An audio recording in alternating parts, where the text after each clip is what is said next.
Welcome to Inspiring Narratives, your favorite channel for uplifting stories, renewed hope, and cultivating a deep connection with Allah subhanahu wa ta'ala. Discover with me how turning to Allah can lead you to amazing changes in your life. Assalamu alaikum wa rahmatullahi wa barakatuh. We are back with another uplifting story that will, by the grace of Allah, strengthen your faith and renew your hope, inshallah. Allahumma salli wa sallim wa barik ala Muhammad wa ala alihi wa sahbihi ajma'in. Get yourself your favorite drink, get comfortable, and let's get started with today's story. If you enjoy these videos, just a gentle reminder, don't forget to like and share. May Allah reward you. Allahumma ameen.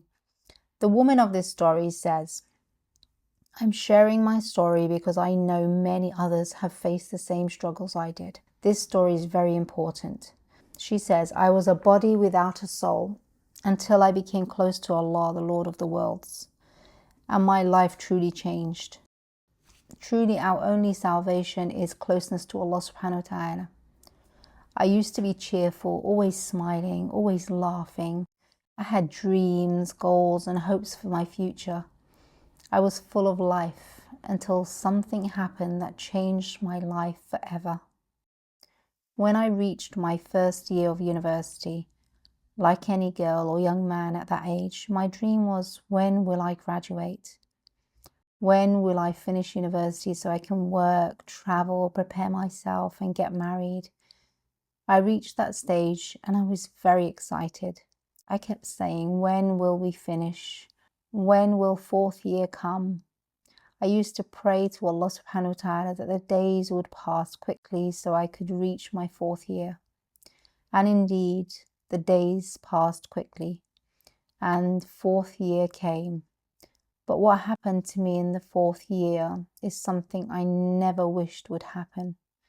If I had known that my fourth year in university would come with all of this, I would have prayed for it to be delayed or to not come at all. Anyone who enters their fourth year starts counting the days, months, and hours until graduation. I was one of those people until first term exams came. 1 week before the exams, just 1 week, something happened that changed the course of my entire life. My father passed away in an accident. He wasn't sick and he wasn't old. His death was a shock to all of us. Everyone around me, my family, my mother, my siblings, and my father's family gradually began to come out of their grief. But I didn't. I entered a state of grief and didn't want to leave it. My mother kept pressuring me, your exams, your future, your father will be upset. Your father can feel us. Go sit your exams. But I kept saying, I can't, I don't want to. I don't want to graduate. I don't want anything. First term exams passed and I didn't take them. Then the second term came. I attended lectures only to satisfy my mother. I took second term exams, but I was a body without a soul. Before my father's death, my friends used to say, you have such a beautiful spirit, you're funny and cheerful. After his death, I aged 20 years overnight. I couldn't laugh, I couldn't joke. If someone said something funny, I felt nothing. I had no desire to graduate, no desire for anything. I passed the second term, but my friends all graduated while I repeated the year because of the first term exams. Grief controlled me completely, and the truth is, I didn't want to leave that state. My family kept telling me, you need to see a doctor, you need treatment, you need help. But I loved my grief. I felt that staying sad kept my father close to me. I refused treatment. A year passed. My friends graduated, some got married, some started work. I graduated eventually, but I had no desire to get engaged or work. For 2 years, whenever someone proposed to me, I rejected them.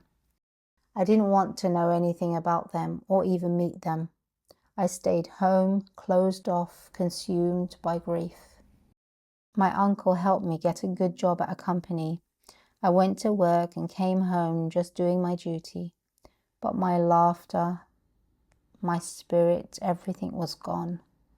The years passed, and by the time I turned 31, nothing had changed. My friends were married and their children were already in school. One day I was sitting with my mother watching TV. My mother intentionally used to turn on religious programs, hoping I might hear something that would help me. A sheikh was on TV, and a woman called in saying she had lost someone dear and couldn't get out of her grief. The sheikh said, Allah does not accept for us to live in constant sadness. This is simply a part of life. He advised her to give charity, seek forgiveness, draw closer to Allah subhanahu wa ta'ala and make dua. He emphasized specific adhkar, seeking forgiveness, istighfar, sending prayers upon the Prophet sallallahu alaihi wasallam, salawat, and repeating la hawla wa la quwwata illa billah, the hawqala. He said, you truly have no power or strength except through Allah. She says, I felt like he was speaking directly to me. She decided to commit to these adhkar, and slowly her psychological state began to change. She started laughing again, something that hadn't happened in years.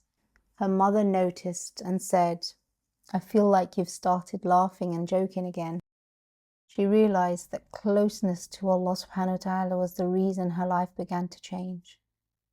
She began praying night prayers, qiyam al-layl, and for the first time in her life, she asked Allah to grant her a righteous husband. She says, that alone was a miracle for me.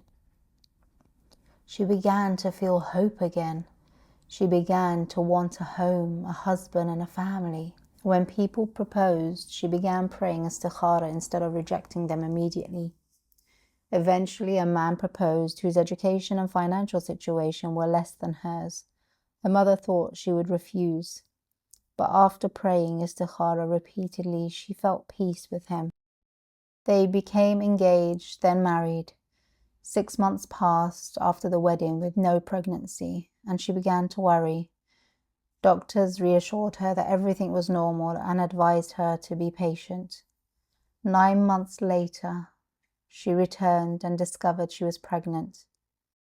She says this was all by the grace of Allah subhanahu wa ta'ala, through istighfar, salawat upon the Prophet sallallahu alaihi wasallam, and la hawla wa la quwwata illa billah. My life changed completely. If you're stuck in grief, hardship, or a trial, or going through very difficult times in your life, just know your only salvation is closeness to Allah subhanahu wa ta'ala. Start practicing today and watch how your life will be filled with immense blessings.